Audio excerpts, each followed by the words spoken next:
¿Qué tal? ¿Es posible convertirse en músico dándose un golpe en la cabeza? Derek Amato dice que sí. ¿Será posible? Acompáñenme en este video y vamos a averiguarlo juntos. En la descripción del video voy a dejar todas las fuentes bibliográficas que consulté para hacer este video.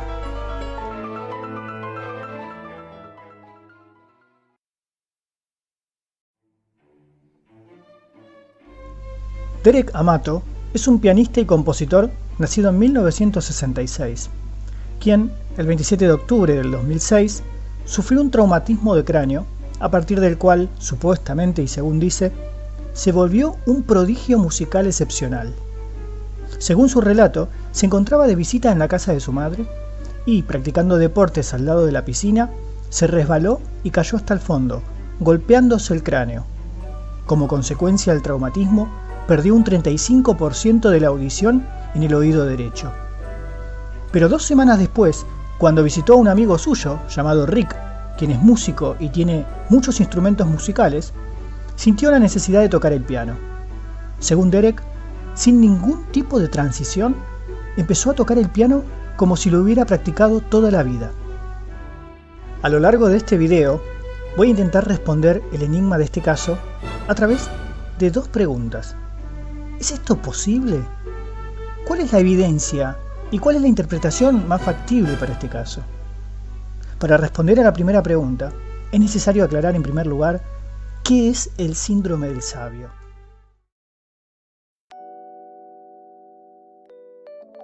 En su paper El síndrome del sabio, una enfermedad extraordinaria, Daryl Trafford lo describe como una enfermedad extraña pero extraordinaria, en la cual algunas personas con discapacidades mentales acentuadas, incluidos desórdenes autistas, tienen cierta isla de genialidad, la cual se destaca en marcado contraste con la discapacidad cognitiva general. Un ejemplo muy popular es el del personaje Raymond Babbitt de la película Rain Man de 1988, personaje inspirado en Kim Peek, a quien se le conoce por haber memorizado unos 12.000 libros palabra por palabra, o por indicar con exactitud qué día de la semana cayó en una fecha determinada, incluso yendo atrás varias décadas. Las habilidades especiales de estos sabios suelen consistir en música, habilidad en la ejecución del piano con frecuencia, oído absoluto, componer y tocar instrumentos, o utilizar varios instrumentos musicales. Arte plástica, dibujar, esculpir, calculismo, lenguaje, facilidad para aprender varios idiomas.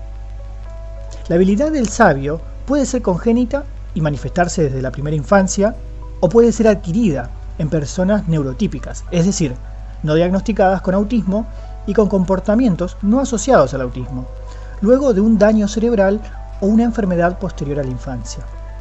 Este último caso sería el de Derek Amato, quien al momento de su contusión cerebral no presentaba ningún diagnóstico asociado al autismo o dificultad cognitiva particular, en cuyo caso se trataría de un síndrome del sabio adquirido y no congénito.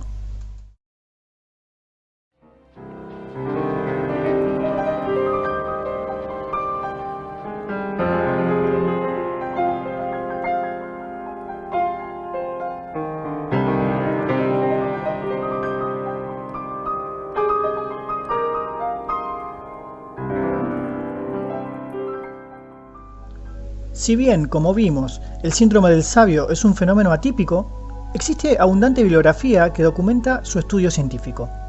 No obstante, si bien existe registro de personas que han desarrollado habilidades excepcionales por este atípico síndrome, la peculiaridad del relato de Amato consiste en que, según él, su habilidad se manifestó de modo inmediato, sin ningún proceso de transición.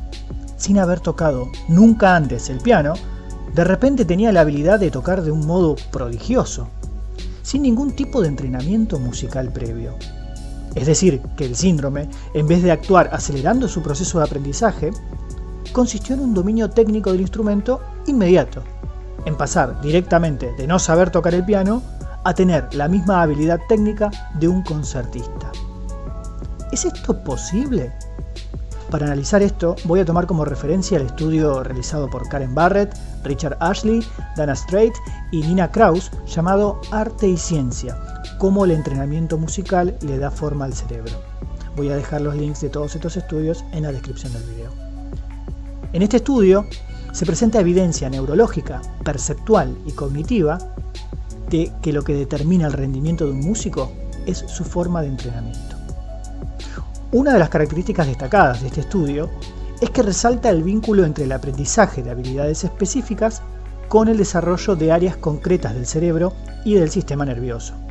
Analiza y compara la anatomía de músicos entrenados contra sujetos sin entrenamiento musical en diferentes edades y se encuentra que los músicos expertos tienen, por un lado, un cerebelo de mayor volumen, desarrollo al cual es proporcional a la intensidad y extensión de una vida de práctica musical.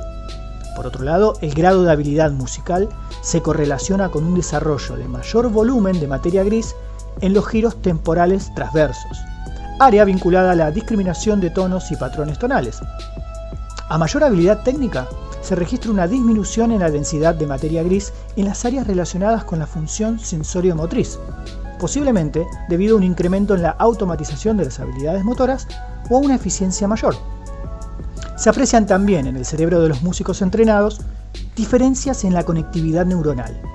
Encontraron diferencias en la materia blanca, en el trayecto que subyace la mayor parte de la comunicación intrahemisférica, con los músicos que empiezan a entrenarse a una edad más temprana, teniendo como consecuencia un cuerpo calloso más extenso comparado con músicos que empezaron más tarde. ¿Puede entonces asociarse un daño cerebral de una persona a la adquisición súbita, repentina, del redimensionamiento estructural y funcional de un cerebro propio de un músico experto? La evidencia empírica nos dice que no, que estos procesos de reestructuración cerebral no son súbitos, sino que se ven determinados por la práctica y el ejercicio de las destrezas musicales. Las destrezas que Derek Amato alega haber adquirido de un modo súbito e inmediato no son compatibles con una mera lesión cerebral, pues las habilidades sensorio-motrices y sensorio-auditivas vinculadas a la ejecución específica de un instrumento musical concreto, como ser el piano, requieren de procesos específicos de desarrollo, los cuales no existe evidencia que puedan ser producidos de modo inmediato, sino gradual, y se distinguen de otras habilidades como ser la memoria musical y el oído absoluto, los cuales sí son asociados frecuentemente al síndrome en cuestión. Por otra parte, vale aclarar que respecto de la situación de Amato, solo tenemos registro de que presenta una habilidad para ejecutar música en el piano, pero dadas las características del relato, no ha presentado evidencia alguna de que en efecto nunca haya tocado el piano antes del accidente. Y por lo tanto, la idea de que su habilidad fue adquirida de manera repentina y no mediada por ningún proceso de aprendizaje es, a priori, extraordinaria. Y como toda afirmación extraordinaria, requiere evidencia de igual índole. ¿Cómo puede probarse que un hombre de 39 años jamás en su vida tocó un instrumento musical? ¿Es posible probar eso? ¿De qué forma Derek Amato podría proporcionar evidencia confiable de que efectivamente, antes del 27 de octubre de 2006 y a sus 39 años, jamás había tocado el piano? Tenemos entonces, por un lado, una afirmación prácticamente imposible de probar por parte de Amato, la afirmación de que adquirió una destreza en el piano que no requirió de ningún entrenamiento más que un traumatismo cerebral, y por otro lado, evidencia empírica sobre el estudio de cómo funciona el cerebro de una persona con destreza musical, la cual demuestra que el desarrollo del cerebro de un músico es diferente a nivel anatómico, estructural y funcional respecto de quienes carecen de ese entrenamiento. Tenemos entonces dos principios racionales para reconocer este caso como un fraude. 1.